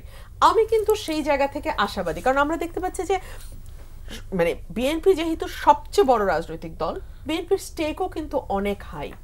সো বিএনপি যখন, আমি এই যে মানে সংখ্যা দিয়ে দিয়ে বললাম যে এতগুলো প্রস্তাবের মধ্যে এতগুলোতেই একমত পোষণ করে, বিএনপি যখন এতটা ছাড় দেওয়ার মানসিকতা থেকে আলোচনার টেবিলে আসে এবং বিএনপি তার সর্বোচ্চটা দিয়ে চেষ্টা করে ছাড় দিয়ে একটা মধ্যপন্থায় আসতে, তখন কি আপনার মনে হয় না যে বিএনপির কাছ থেকে আরো বেশি দাবি, আরো বেশি আদায় করার চেষ্টা, এটা এক ধরনের জুলুমবাজি হয়ে যায় বিএনপির মতো একটা বড় রাজনৈতিক দলের উপরে? মুজিবুর রহমান মঞ্জু বলছিলেন অভিযোগ তো আপনাদের বিরুদ্ধে শুধু নির্বাচন করা, আমি বারবারই কথাটা তুলছিলাম। আচ্ছা, আমি 3টা প্রশ্ন রেখে গেছিলাম, অর্থনৈতিক, সামাজিক, রাজনৈতিক অস্থিরতা। নির্বাচন ছাড়া এই অস্থিরতা আপনি দূর করতে পারবেন না। আর বিএনপি তো আজকে থেকে নির্বাচন করছে না, বিএনপি তো 2013-14 সাল থেকে নির্বাচন করছে, কারণ বাংলাদেশে কোনো নির্বাচন হয় নাই। 3 হচ্ছে বিএনপি কোনো আন্ডারগ্রাউন্ড পার্টি না যে বিএনপি নির্বাচন ছাড়া অন্য কোনো পথে রাজনীতি করবে। বিএনপি কিন্তু আওয়ামী লীগের সময়ও, দেখুন আমাদেরকে বারবার আওয়ামী লীগের সময় আপনারাই প্রশ্ন করেছেন, এখন বিএনপি কি করবে, এখন বিএনপি কই যাবে, এখন বিএনপির নেতাকর্মী কি করবে, এই প্রশ্নগুলো করেছেন না? আমরা আপনাদেরকে সবসময় একটা উত্তর দিয়েছি, বিএনপি গণতান্ত্রিক দল, বিএনপি গণতান্ত্রিক পন্থাতেই রাজনীতি করতে অভ্যস্ত। বিএনপি কোনো আন্ডারগ্রাউন্ড সশস্ত্র গোষ্ঠী না, বিএনপি কোনো সশস্ত্র সংগ্রাম করবে না, বিএনপি কোনো ব্যক্তিগত মানে দলীয় ক্যাডার বাহিনী লালন পালন করে না। সো বিএনপিকে গণতান্ত্রিক পথেই হাঁটতে হবে। এই কথা যখন আমি 17 বছর ধরে বলেছি, আজকে আপনি আমার কাছে নতুন কি আশা করবেন? আমি তো নির্বাচনের কথাই বলবো। আমি বলি আপনারা একটা ফেয়ার নির্বাচনের দিকে যান, এরপরে যদি জনগণ নতুন রাজনৈতিক দল হিসেবে অন্য কোনো পার্টিকে বেছে নেয়, কিংবা ইসলামের প্রতি রাজনীতি ইসলাম ঘিরে করে সেরকম কোনো দলকে বেছে নেয়, করতে পারে, আমাদের তো কোনো অসুবিধা নাই। কিন্তু মানুষকে সেই সুযোগটা দিতে আপনাদের এত অসুবিধা কেন, এইটা তো আমি বুঝতে পারি না। জি, মুজিবুর রহমান, আমরা যে টেবিলটা পেয়েছি 166টা প্রস্তাব পেয়েছি, উনি তো বিএনপি হিসাব দিলেন, আমি বলছি যে আমরা 166টার মধ্যে 138টার সাথে আমরা একমত পোষণ করেছি। তাহলে আজকে এখানে যে আলোচনাগুলো উঠে এসেছে, এখন যে পর্যায়ে আলোচনাগুলো হচ্ছে, সেগুলো তো বেসিক্যালি যেগুলোতে আমরা একমত হই নাই সেগুলো নিয়ে তো আলোচনা হচ্ছে, এবং একমত হই নাই বলেই তো ওই একমত হওয়ার জন্য আলোচনার দরকার হচ্ছে। হ্যাঁ, আমরা যদি বলি যে আমি একমত হব না, তাহলে তার আলোচনার দরকার নাই। বিএনপি তো এটা বলছে না যে আমরা একমত হব না, প্রতিদিন এটা নিয়ে যুক্তিতর্ক হচ্ছে, আলোচনা হচ্ছে, বিষয় হচ্ছে। এই জন্য এই জায়গাটা ক্লিয়ার থাকতে হবে, যেটা সালাউদ্দিন ভাই বলেছেন যে আমরা অনেক কিছু স্যাক্রিফাইস করেছি, হ্যাঁ এটা তো সবাই করে, পূর্ণ সেই বিষয়গুলোতে কাছাকাছি আনার জন্য এই আলোচনাটা। এখন এই যে দেখেন বিএনপির যেই মানে 31 দফা, সেই 31 দফার সাথে কিন্তু অনেকগুলো দল যারা, তারাও কিন্তু এই আলোচনায় আছে। এই 31 দফাতেই কিন্তু দেখেন প্রথম কথাটাই বলা আছে কি, প্রথম কথাটা হচ্ছে সংবিধান সংস্কার করা হবে, একটা কমিশন করা হবে, যেটা এখন কিন্তু অ্যাপারেন্টলি বিএনপি যখন বক্তব্য দেয় তখন মনে হয় বিএনপি বলে যে সংবিধান সংস্কার তো পার্লামেন্ট করবে, নির্বাচিত, ঠিক আছে না, সংসদ করবে। সংসদটা কোথায় লাগে দেখেন, যখন এই কথাটা বলে বিএনপি ভুলে যায় যে সংবিধান সংস্কারের কথা তো তারাই বলেছে, তাদের মানে 31 দফার প্রথম কথাটাই এটা। এখন বিতর্ক হচ্ছে এই সংবিধান সংস্কারটা পার্লামেন্ট করবে না আগে করবে। এখন আপনি যদি কনস্টিটিউশন আপনি যদি অ্যামেন্ড না করেন, এই যে জুলাই গণ অভ্যুত্থান হয়েছে, এটা আমাদের কনস্টিটিউশন আলোকে কি হয়েছে আসলে? এটা তো সংবিধান আলোকে হয় নাই, এটা তো আউট অফ দি কনস্টিটিউশন হয়েছে, তাই না? যেটা আমি মাহফুজ আলম লিখেছে দেখলাম যে মব এবং কি, যেমন ধরুন আমাদের মহান মুক্তিযুদ্ধ মহান না, মুক্তিযুদ্ধ যদি ফেল করতে তাহলে মুক্তিযুদ্ধ তো দেশদ্রোহিতা। ঠিক তেমনিভাবে আমাদের এই গণ অভ্যুত্থান যদি ফেল করতো তাহলে রুমিন ফারহানার বিরুদ্ধে মামলা হয়তো আমাদের এখানে 4 জনের মধ্যে সত্য। এখন কথা হচ্ছে যে আপনি দেখেন এই সরকার পরিবর্তনের নিয়ম তো হচ্ছে নির্বাচন। এখন নির্বাচনের মাধ্যমে যদি সরকার পরিবর্তন হয় তাহলে প্রধান দাবি হবে নির্বাচন, কিন্তু যখন নির্বাচনের মাধ্যমে সরকার পরিবর্তন হয় না, গণ অভ্যুত্থানের মাধ্যমে হয়, তখন প্রধান দাবি হয়ে যায় সংবিধান সংশোধন। আমি আপনাকে উদাহরণ দিয়ে বলি, 90-এ যখন গণ অভ্যুত্থানের মধ্যে দিয়ে সরকার পরিবর্তন হয়েছে তখন প্রধানতম দাবিটাই ছিল সংবিধানের যে বিধানটা নাই, অর্থাৎ তত্ত্বাবধায়ক সরকারের মাধ্যমে নির্বাচন করতে হবে। সংবিধান সংশোধনের আগেই তত্ত্বাবধায়কের বিধানটা একমত হয়ে আপনার 3 জোটের রূপরেখা একমত হয়ে সেটা বাস্তবায়ন করে এটাকে পোস্ট এফেক্ট দিতে হয়েছে। সুতরাং আমাদেরকে এই জন্য জুলাই সনদের কথাটা বলা হয়েছে যে আমরা যদি সংবিধান সংশোধনও করি, জুলাই সনদটা আমাদেরকে সেটার আলোকে। কিন্তু নাহিদ ইসলাম তো বলছেন আবার জুলাই সনদ বাস্তবায়ন ছাড়া এনসিপি নির্বাচনেই যাবে না। এখন কথা হচ্ছে যে এখন তো আলোচনা যখন চলে, আলোচনার নানা দিক তো ঘুরে ফিরে তো আসতে হয়। সত্যিকার অর্থে যেটা দাঁড়াচ্ছে সেটা হচ্ছে যে এখানে দেখেন কখনো কখনো কথা আসে যে যাদের ভোট নাই তারা নির্বাচন চাইবে কেন, যাদের ভোট আছে তারা নির্বাচন চায়, ঠিক আছে না? আপনার গণতন্ত্রের পূর্ণতা কোথায়? যার ভোট আছে সেও ভোট দিতে যাবে, যার ভোট নাই সেও ভোটে দাঁড়াবে। এটাই তো গণতন্ত্রকে আমরা কেন বলি যে position and opposition equally part of the government, আমরা তো এটাই বলি। তো এই মতদ্বৈত নয়, আসলে ডিবেট হচ্ছে। আমরা সবাই যুক্তি নিয়ে যার যার কথা মতো আমরা কথাগুলো বলছি, এবং ঐকমত্য কমিশনের বক্তব্য কিন্তু লাইভ ব্রডকাস্ট হচ্ছে, জনগণও কিন্তু জানতে পারছে কে কি বলছে। ফলে আমরা কিন্তু একটা পার্লামেন্ট লুক পাচ্ছি, কিন্তু আমাদের যে সেটা হচ্ছে সেখানে কিন্তু মাঝখানে একদিন ওয়াকআউট হয়েছে। তো সুতরাং আমি যেটা মনে করি যে গণ অভ্যুত্থানের যেই সেখানে আবার দলীয় অনুগত দলও আছে, নিয়ে যাওয়া হয়। প্রত্যাশাটা পূরণের জন্য কিন্তু আমাদেরকে মানে স্যাক্রিফাইস করতে হবে। স্যাক্রিফাইস কে করবে? আপনাকে আমি যদি বলি যে আপনি স্যাক্রিফাইস করেন, তার মানে আপনার কাছে আছে স্যাক্রিফাইস করার মতো। আমার কাছে কিছু নেই, আমি কি স্যাক্রিফাইস করব? এখানে স্যাক্রিফাইস বেশি করতে হবে বিএনপিকে, যেটা বারবার আলোচনায় উঠে আসছে। যেহেতু বিএনপি বারবার বলছে তার সমর্থন বেশি, বিএনপি বারবার বলছে তার সে সবচাইতে বেশি নির্যাতন ভোগ করেছে বিএনপি, আর আন্দোলনের পরে সবচাইতে বেশি মানে আমরা যদি বলি সুফল, আসলে তো সুফল না, তার অধিকারটা ফিরে পেয়েছে, সেটা পেয়েছে বিএনপি। আমি এই আলোচনার শেষে আমি আদিবের কথাটাকে বলছি। দেখেন প্রফেসর ইউনূস কিন্তু বলেছেন তাকে কে নিয়োগ দিয়েছে, এই সরকারকে কে নিয়োগ দিয়েছে? ছাত্ররা নিয়োগ দিয়েছে, উনি তো বলেছেন। তো এখন ছাত্ররাই বলছে তাদের দল হচ্ছে এনসিপি। তাহলে উনি যতক্ষণ বললেন যে সরকারকে চালাচ্ছে, আমি সেই জন্য বললাম যে সরকার নিয়োগ দিয়েছে যদি আপনি বলেন এনসিপি, আর এই সরকারি নিয়োগ দিয়েছে বিএনপি আর জামাত। সিপির আহ্বায়ক নাহিদ ইসলাম যখন বলেন আবারই জুলাই সনদ বাস্তবায়ন ছাড়া আসলে নির্বাচনে যাবে না, আবার বিএনপি তো খুব যৌক্তিকভাবেই বলছে যে নির্বাচন ছাড়া তো আসলে যে দীর্ঘদিনের যে দাবি সেটাও পূরণ। এটাকে আমি দুইভাবে দেখি। একটা হলো একটা দলের তিনি প্রধান, আর একটা দেখি তিনি কিন্তু তরুণের কথা একটু শক্তিশালী হবেই, এটা মানতে হবে। এখন প্রশ্ন হচ্ছে এই জুলাই সনদে এখন সারা বাংলাদেশ ঘুরতেছে কেন, কার জন্য? আমি যদি বলি, আমি সাংবাদিক হিসেবে আমার ভাষা হচ্ছে ক্ষমতাকে প্রশ্ন করা। আমি তো মনে করি সরকার এটা এই অবস্থা তৈরি করছে, কারণ যখন জুলাই সনদ তৈরির কথা বলা হয় তখন তো সরকার থেকে দায়িত্ব নিয়েছিল যে আগামী এতদিনের ভিতরে আমরা সনদ দেব সবার সাথে আলাপ করে। চুপ হয়ে গেছে কেন? এটাকে ইগনোর করছে, এটাকে পাত্তা দেয় নাই। এতগুলো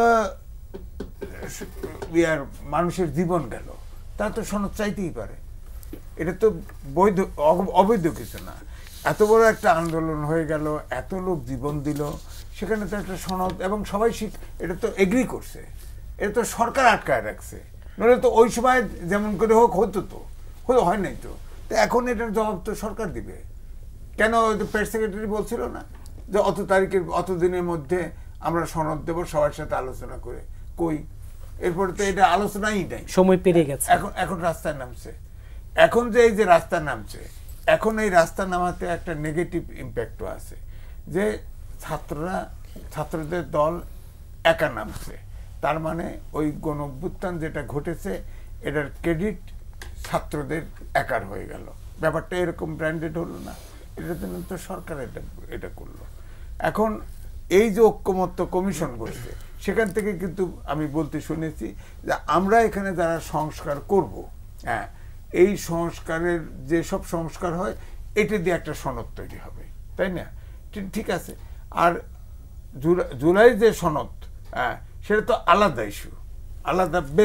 বেসিক্যালি ওটাকে যদি ইলাবোরেট করতে চান, ডিবেটটা কোথায় হয়েছে যে ৭১ আর ২৪ গুরুত্বপূর্ণ। যে প্রশ্নটা আসছে, দেখেন যেদিন এনসিপি ঘোষণা করা হয় ওই ইয়েতে মানিক মিয়াতে, সেদিন কিন্তু আমি খুব খেয়াল করছি, বাসার থেকে একটা ভিডিও দেখানো হয়েছে, সেখানে ৪৭কে খুব হাইলাইট করা হয়েছে, ৭১কে খুব গৌণ করে দেখানো হয়েছে, আর ২৪কে খুব হাইলাইট করা হয়েছে প্রমিনেন্টলি। তো ৭১ গৌণ হবে কেন? ৪৭ কি আমার? ৪৭ আমার জীবনে কি? এর চেয়ে তো ৫২ আমার জন্য অনেক গুরুত্বপূর্ণ। বলবো যে ওই সময় আমার ঠক খাইছি আমরা। ওই সময় যে দ্বিজাতি তত্ত্বের ভিত্তিতে যে জিন্না ভাগ করছে নেহরুদের সাথে, তখন আমাদের দ্বিজাতির মুসলমান অংশ আছে না, আসাম টাসাম আমাদের দিকে থাকতে চাইছে না, সেগুলো তো আমরা পাই নাই। এখন এই যে ধরেন আমাদের পেটের ভিতরে এসে ভারত ঢুকে রয়েছে, তো এগুলো তো আমরা পাইনি। আমি তো ঠকছি। আমার তো ৪৭ তো আমার কোনো গুরুত্বপূর্ণ ইস্যু না। আমার ইস্যু যদি বলেন পেছনে গেলে হলো ৫২। কারণ পৃথিবীতে একটি অঞ্চল বলেন আর একটি, তখন তো আমরা আলাদা, পূর্ব পাকিস্তান, একটি ভাষার জন্য একটি জাতি জীবন দিচ্ছে, সে বাঙালি।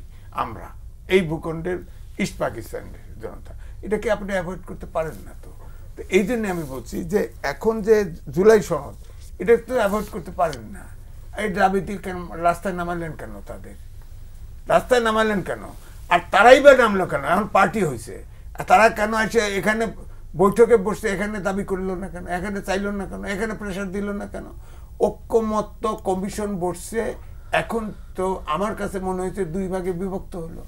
এটা ইলেকশন ইকুয়েশন হয়ে গেল। তো ব্যাপারটা এভাবে হয়েছে না, দৃশ্যমান মনে হচ্ছে অনৈক্য। এই যে আজকে আলোচনা হচ্ছে যে অভ্যুত্থানের শক্তিরা দ্বিধা বিভক্ত, সারা পৃথিবীতে উঠে গেছে। বিবিসি রিপোর্ট করছে তো ইলেকশন এখনো অনিশ্চয়তা, প্রশ্ন উঠছে তো বিবিসি রিপোর্ট করছে। কারণ হচ্ছে যে ওই যে ডক্টর মোহাম্মদ ইউনূস কিছু পরিষ্কার করে না, ওই যে লন্ডনে যদি কিন্তু দিয়ে করছে, এখানেও ওই কথা বলে না কারো কাছে। পলিটিশিয়ানদের ডাকে শুনে মিটমিটি হাসি ছেড়ে দেয়, আর ওনারাও যায় বৈঠক করতে। কি নিয়ে আসে তাও বুঝি না, আউলা ঝাউলা। আমার কাছে মনে হয় সমস্যা তো তৈরি করতেছে। আমার কাছে মনে হচ্ছে সব রুটে। আপনার কাছে কি মনে হয় কিনা তাহলে যে এই ঐকমত্য কমিশনের মাধ্যমে দিন শেষে ফলপ্রসূ কিছু আসবে? না, এটা নিয়ে ক্লিয়ার কিচ্ছু বলা যাবে না। আমার ভিতরে ঠিক বিবিসি রিপোর্টের মতো ওই জাতীয় পার্টি ছিল না, মন্ত্রীও থাকে, অপোজিশনও থাকে। এখন আমার কাছে মনে হচ্ছে ইলেকশন হইতেও পারে, নাও পারে, এই জায়গায় আছি। এটা যেকোনো একটা ডক্টর মোহাম্মদ ইউনূস একটা মুখ খোলে নাই, উপদেষ্টা পরিষদের স্পোকসম্যান বানাইছে, হ্যাঁ তাও মুখ খোলে নাই। ইলেকশন কমিশন মুখ, কেউ ইলেকশন নিয়ে কোনো মুখই খোলে নাই। তো আমি কিভাবে বলবো যে ইলেকশন হবে? আবার দেখেন একটা গ্রুপ মাঠে নেমে গেছে এবং আলটিমেটাম দিয়ে দিয়েছে, এই না হলে ইলেকশন করব না, এই না হলে চাই। আপনি বলেন তো স্প্রেডশিট দিছিল মঞ্জু ভাইদের, সেখানে কি ইয়ে ছিল আপনার আনুপাতিক হারে নির্বাচন ছিল, দাবি ছিল, স্প্রেডশিটে ছিল না। এটা অধিকাংশ দল ঐক্যমত্য কমিশন থেকে এটা কিন্তু রাখা হয়নি, কারণ একজনই দাবি করছে, স্প্রেডশিটে ছিল না। এখন আছে ঐক্যমত্য কমিশনের রাস্তায়, এবং এইটা না দিলে ইলেকশনে যাব না। এইসব আলোচনা বড় পরবর্তীকালীন সরকার প্রধান কিন্তু বলছিল আমাদেরকে কোনো দল নিষিদ্ধ করার পরিকল্পনা নাই, কিন্তু ওটা তো কিন্তু করে ফেললো। তো ওরকমই এখন তো অনেকে ডাউট করে যে এই যে মাঠে নামছে এরকম কারণে, হয়তো ওই রকমই কোনো আন্ডারস্ট্যান্ডিং এ মাঠে নেমে গেছে। তার মানে এই কারণে ধারণা করা হচ্ছে ইলেকশন হয় কি হয় না, অর্ধেক পানিতে অর্ধেক ডাঙায়। এক ধরনের জটিলতা আলোচনা এখানে বিষয়, সেটা হচ্ছে যে দেখেন, আমরা তো আসলে আমাদের যখনই কোনো আলোচনা টেবিলে যাই, কোনো রাজনৈতিক আলাপ আলোচনা, তোমরা তরুণ, তোমরা বয়সে ছোট, অভিজ্ঞতা কম, নানা ধরনের বিষয়গুলো আসলে বলা হয়। কিন্তু আমার এখনো স্পষ্ট মনে আছে যে 5ই আগস্ট বৈষম্যবিরোধী ছাত্র আন্দোলনের পক্ষ থেকে যে দাবিটা বা যে প্রস্তাবনা, প্রথম সংবাদ সম্মেলনে, জাতির উদ্দেশ্যে সংবাদ সম্মেলনে যে বক্তব্যটা দেওয়া হয়েছিল, সেটাই সবচেয়ে বেস্ট ছিল। সেখানে বলেছিল যে 24 ঘন্টার ভিতরে জাতীয় সরকারের রূপরেখা, এবং সেটা আমরা ওই সংবাদ সম্মেলন করার পূর্বেই হচ্ছে বিএনপির ভারপ্রাপ্ত চেয়ারম্যানের সাথে আমাদের একটা বৈঠক হয়েছিল, সেখানেও তাদেরকে আমরা 3টা প্রস্তাব দিয়েছিলাম। সেটার মধ্যে সে মোটামুটি দুটোই একমত হয়েছিল না, আরেকটা বিষয় আর কি বলছিল। তো এখন বিষয় যেটি হচ্ছে, রুমিন আপা একটা কথা বলছেন যে বাংলাদেশে 4টা জিনিস খুব গুরুত্বপূর্ণ এখন এই মুহূর্তে সংকটে। অর্থনৈতিক অনিশ্চয়তা তৈরি হচ্ছে, আইন শৃঙ্খলা ঠিক নেই, রাজনৈতিক অনিশ্চয়তা তৈরি হচ্ছে, একটা নানা ধরনের বিষয়গুলো তৈরি হচ্ছে। এই যে রাষ্ট্র 5ই আগস্ট পরে সবচেয়ে বেশি চ্যালেঞ্জের মধ্যে ছিল এবং সবচেয়ে বেশি একটা জায়গায় ছিল, যে অভিজ্ঞতাটা আসলে পূর্বের কোনো অভিজ্ঞতা নেই, না রাজনীতিবিদদের, না এখানকার মিলিটারি, না হচ্ছে এখানকার ব্যুরোক্রেসি, মানে কারো ধরনের কোনো অভিজ্ঞতা নাই। ওই মোমেন্টেই কিন্তু আমরা বলছিলাম যে এটা একটা জাতীয় সরকার করা উচিত, সকল দল মত এবং নির্বিশেষে, কারণ এখানে কেউতে অভিজ্ঞতা না। কিন্তু আপনার সেই সংকটটা কিন্তু বিএনপি, যদি আমি পরোক্ষভাবে বলি যে বিএনপি সেখানে 50-50 অবস্থান নিয়েছে, ছাত্রদেরও 2টা দাবি মানছে, আবার পরোক্ষভাবে আর্মিরও দাবি অর্ধেক মেনে নিয়েছে। কীভাবে মেনে নিয়েছে, যে ওই দিন আপনি যদি 6 তারিখের সকল পত্রিকার হেডলাইনগুলো দেখেন, যে স্পষ্টভাবে অধিকাংশ পত্রিকা হেডলাইন করছিল যে 24 ঘন্টার ভিতরে জাতীয় সরকারের রূপরেখা দিবে ছাত্ররা, আর কিছু কিছু পত্রিকা সেনাপ্রধানের ফোকাস করছিল, ফোকাস করে বলছিল যে অন্তর্বর্তী সরকার হবে। তাহলে হয়েছে কোনটা? অন্তর্বর্তী সরকার হয়েছে। ভারপ্রাপ্ত চেয়ারম্যান আমরা যে 2টা প্রস্তাব দিয়েছিলাম, 2টাই তিনি রাজি হয়েছিলেন, যে সরকার প্রধান ডক্টর ইউনূস কে নেওয়া, এবং আরেকটা বলেছিলাম যে আর্মি ব্যাকড সরকার যেন কোনোভাবেই বিএনপি রাজি না হয়, সেটাও রাজি হয়েছেন। কিন্তু আবার পরোক্ষভাবে আর্মিরটাই সে গিয়া অনুগত হয়েছেন, কারণ আর্মি প্রধান বলছিলেন যে অন্তর্বর্তী সরকার, নট জাতীয় সরকার। তো এই যে ধরেন এখন এসে বিএনপি থেকে শুরু করে সবাই কড়া সমালোচনা করছে যে এই উপদেষ্টা পরিষদ যারা আছে এদের রাজনৈতিক অভিজ্ঞতা না, এরা অযোগ্য, এরা মূর্খ, এরা কিভাবে, তাহলে এদেরকে গাদে আপনি জোয়াল তুলে দিচ্ছেন কেন? আপনি সবচেয়ে ক্রিটিক্যাল মোমেন্টে, এখন যদি আমি বলি যে ওই মোমেন্টে অনেকগুলো রাজনৈতিক দল আসলে দায়িত্ব নিতে, মানে যে চ্যালেঞ্জটা, যে অর্থনৈতিক বা পুরো সিচুয়েশন তৈরি হচ্ছে সেটার দায়িত্ব নিতে চায় না, অথবা দায়িত্বকে এক ধরনের পাশ কাটিয়ে যেতে চেয়েছে, যে তোমরা সিভিল সোসাইটি বা ছাত্র, তোমরা দেশটারে তোমরা তোমাদের মতন করে এই সিচুয়েশনটা পার করো, এরপর পরিস্থিতি বুঝে আমরা ইলেকশন দিয়ে আমরা হচ্ছে গণতান্ত্রিক প্রক্রিয়া আসবো। ওই সময় দায়িত্বটা তো আপনার নেওয়া উচিত ছিল, কারণ আপনি তখন ওই মুহূর্তে রাষ্ট্রের সবচেয়ে বড় দল, সবচেয়ে বেশি জনসমর্থন, আপনার সবচেয়ে বেশি স্ট্রাকচার, সাংগঠনিক কাঠামো অনুযায়ী সারা দেশে আপনার কাঠামো আছে, সেই জায়গাটা কিন্তু হয় না। এখানে ঐক্যমত কমিশন সংস্কারে সবচেয়ে মূল গুরুত্বপূর্ণ যে জায়গাটায় সংকটটা তৈরি হচ্ছে, সংকটটা তৈরি হয়েছে যে আপা বলছেন যে প্রায় 166টার মধ্যে বিএনপি সম্ভবত 140টার অলমোস্ট এক হয়ে গেছে। এটা শুধু নট বিএনপি, আপনি এনসিপি, জামাত, সিপিবি, ইসলামী আন্দোলন, প্রত্যেকটা দল অলমোস্ট 130টা এক। তাহলে ভিন্নমত কোনটা? যেগুলো এক সেগুলো তো একই, সেগুলো নিয়ে তো আসলে আর আলোচনার দরকার নাই। তো ভিন্নমত কোন জায়গায়? ভিন্নমত হচ্ছে বাকি 30টা বা 20-25টা। সমস্যাটা হচ্ছে যারা পরীক্ষা দিচ্ছে, মানে এই সবগুলো দল মিলে তো পরীক্ষা দিচ্ছে, মানে পরীক্ষার খাতায় লিখতেছে, কিন্তু এর মধ্যে শুধুমাত্র বিএনপি চাচ্ছে পরীক্ষার খাতাটা তারা নিজেরাই দেখবে, কিংবা পরীক্ষার খাতা আমি পরীক্ষা দিছি, পরীক্ষার রেজাল্ট মার্কটা আমার খাতাটা আমি মূল্যায়ন করব। তাহলে তো এটা পরীক্ষা হলো না। কিভাবে কে হলো? আপনি দেখেন সংস্কার কমিশন 6টা প্রস্তাব দিছে যে এই যে সবগুলো দল মিলে এই বিষয়গুলোতে একমত হবে, যেটা মৌলিক সংস্কারগুলো করে জুলাই সনদ, যেটা আমরা বলতেছি জুলাই সনদটা হবে, এই জুলাই সনদের আইনি ভিত্তি কি হবে, এটা নৈতিক জায়গাটা, মানে এটা যে একটা সনদ, এটা ভিত্তিটা কি হবে, এই ভিত্তির জায়গায় কিন্তু সরকারের পক্ষ থেকে 6টা প্রস্তাব দিয়েছিল। 1 নম্বর বলছিল যে নির্বাহী আদেশে করে ফেলা, মানে অধ্যাদেশ জারি করে। আরেকটা বলেছিল যে নির্বাচনের পূর্বে গণভোট, আরেকটা বলেছিল নির্বাচনের সময়ই গণভোট, আরেকটা বলছিল গণপরিষদ নির্বাচন, আরেকটা বলছিল সংবিধান সভার নির্বাচন, আরেকটা বলছে 6 নম্বরে যে পরবর্তী সংসদে দেওয়া। তাহলে আপনি বলেন যে জাতি কি এর পূর্বে রাজনৈতিক নেতৃত্বের দ্বারা প্রতারিত হয়েছে না? 90-তে 3 জোটের রূপরেখা, আইনের শাসন, গণতন্ত্রের প্রতি বিচার বিভাগের স্বাধীনতা, গণমাধ্যমের স্বাধীনতা, সবগুলো একমত হয়ে একটা নির্বাচন করছে। নির্বাচনের পরে আমরা কিছু দেখেছি? স্বৈরশাসনের সময় যেখানে ছাত্র সংসদ নির্বাচন হয়েছে, বাংলাদেশ 90-এর পরে গণতান্ত্রিক ধারায় ফেরার পরে ছাত্র সংসদ নির্বাচন বন্ধ হয়ে গেছে। এখন আসেন যে সমস্যাটা কি, বিএনপির প্রস্তাব হচ্ছে আর সহ কয়েকটি দল যে পরবর্তী সংসদে হচ্ছে এই যে জুলাই সনদ, এটা কি থাকবে কি থাকবে না, পরবর্তী সংসদ করবে। বাকিদের কিন্তু গণপরিষদ, গণভোট।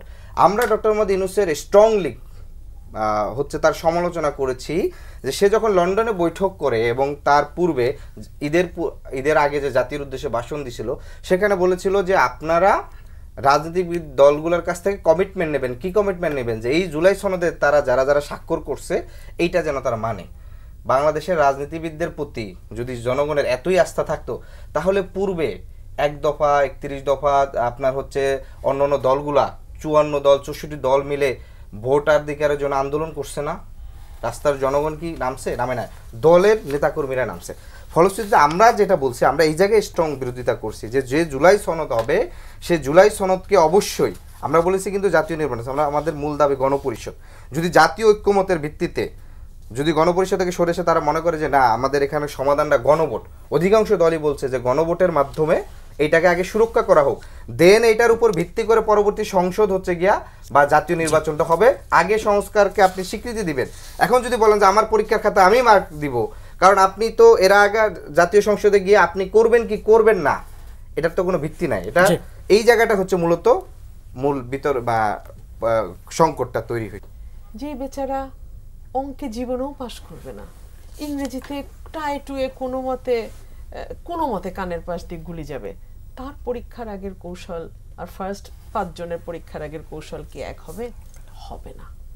তার লক্ষ্য কোনোভাবে পাশ করা, আর আরেকজনের লক্ষ্য প্রথম 5 জন যে আছে তাদের পরস্পরের মধ্যে হাড্ডাহাড্ডি লড়াই হবে, এই 5 জনের মধ্যে প্রথম কে হবে, দ্বিতীয় কে হবে, তৃতীয় কে হবে, চতুর্থ কে হবে, এইটা নিয়ে তাদের মধ্যে হাড্ডাহাড্ডি লড়াই। সুতরাং ফার্স্ট 5 জনের সাথে আপনি লাস্ট 5 জনের তুলনা করলে হবে না। কি হতে হবে? যদি আপনি তারপরে তো একই শিক্ষক ক্লাসে পড়াচ্ছেন, তাই না? তো তাকে একটা মধ্য অবস্থায় এসে ক্লাসটা নিতে হবে, যেখানে তাকে ধরে নিতে হবে আদু ভাইও থাকবে, যেখানে তাকে ধরে নিতে হবে ডাবল প্রমোশন পাওয়ার মতো একটা ব্রিলিয়ান্ট স্টুডেন্টও থাকবে। সো সে মাঝামাঝি জায়গায় আসবে। সেই মাঝামাঝি জায়গাটাই হলো 166টার মধ্যে 140টাতে ঐক্যমত। বাকি যেই 20টা বা 25টা বা 30টা ঐক্যমত নাই, এটাতে কোন কোন দলের কি কি মত এটা তো মানুষের সামনে পরিষ্কার, তাই না? আর পরীক্ষার খাতা দেখবে মানুষ। বিএনপি আর আওয়ামী লীগ বা জাতীয় পার্টি আর জামাত কিংবা এনসিপি বা এবি পার্টি তো আর খাতা দেখতেছে না। ভোটটা কে দিবে? ভোট যে দিবে সেই খাতা দেখবে, সেই পরীক্ষক সেটা হচ্ছে মানুষ। বিএনপি বলছে মানুষের কাছে আল্লাহর ওয়াস্তে পরীক্ষার খাতাটা দেন। দেওয়ার পর যদি মনে হয় যে বিএনপি কোনো মতের সাথে একমত হয় না, বিএনপি দলের সাথে মানুষ রাস্তায় অতীতে নামে নাই, সুতরাং বিএনপির তেমন জনপ্রিয়তা নাই, বিএনপি বেশিরভাগ দল যেই মত দেয় বিএনপি তাতে বাগড়া দেয়, তো মানুষের তো নিশ্চয়ই বিএনপির উপর খুব দুঃখ থাকবে। এই সরকারের লাগে 3 মাস, মতান্তরে 9 মাস, কিংবা ধরেন হাসিনার আমলে তো আমরা অ্যাটলিস্ট মানে মন্ত্রীদের কেবিন ব্যাগের মধ্যে ম্যাগাজিন পাই নাই, বাট এখন আমরা পাই। আবার ধরেন এই সরকারের এমনই উপদেষ্টারা বসেন এবং সরকার চালান যে ওই দলেরই একজন অত্যন্ত ভাইটাল নেত্রী, যিনি অবশ্য এখন দলের সাথে নাই, তিনি বিশাল বিশাল পোস্ট দেন যে সেই দলের কি বেহাল অবস্থা। কিংবা ধরেন অর্থনৈতিক কেলেঙ্কারির সঙ্গে সঙ্গে আমরা তাদের খুবই ভিজিবল মুখগুলো হঠাৎ ইনভিজিবল হয়ে যায়, কারণ তাদের বিরুদ্ধে ভয়াবহ নৈতিক স্খলনের অভিযোগ আসে। তো এগুলো সব জনগণের সামনে আছে। এরপরে যদি জনগণ মনে করে 300 আসনে 300টাই দিবে তো অসুবিধা কি? বিএনপি তো কোনোদিন মানা করে নাই। বিএনপির চেহারাও মানুষের কাছে পুরা স্পষ্ট, এনসিপির চেহারাও পুরা স্পষ্ট, এবি পার্টির চেহারাও স্পষ্ট, আওয়ামী লীগ কি করছে সেটাও স্পষ্ট, জামাত ইসলাম কি করতেছে এটাও স্পষ্ট। মানুষকে না বেছে নিতে দেন। এই যে বলছেন পরীক্ষার খাতা নিজেরা দেখা, হয়েছে কি 15 বছরে বিএনপি প্রেক্ষাপট তৈরি করছে। 15 বছরে আমরা যাদেরকে ছাত্রলীগের আনাচে কানাচে ছোট ছোট পদ নিয়ে কোনো মতে লুকিয়ে লুকিয়ে রাজনীতি করতে দেখেছি, কিংবা ধরুন প্রধানমন্ত্রীর সাথে কোনোভাবে একটু দেখা হয়ে নিজেকে ধন্য বলে বড় বড় স্ট্যাটাস দিতে দেখেছি, তারাই এখন বিরাট বড় বিপ্লবী হয়েছে। 15 বছরে যদি তারা একটু আওয়াজও করতো তাহলেও বুঝতাম আচ্ছা তারা আছে। বাট 15 বছরে তো ভাই আমাদের লড়াইটা আমাদের এই পলিটিক্যাল পার্টি পুরনো যে দলগুলো ছোট বড় হোয়াট এভার আমাদেরই করতে হয়েছে।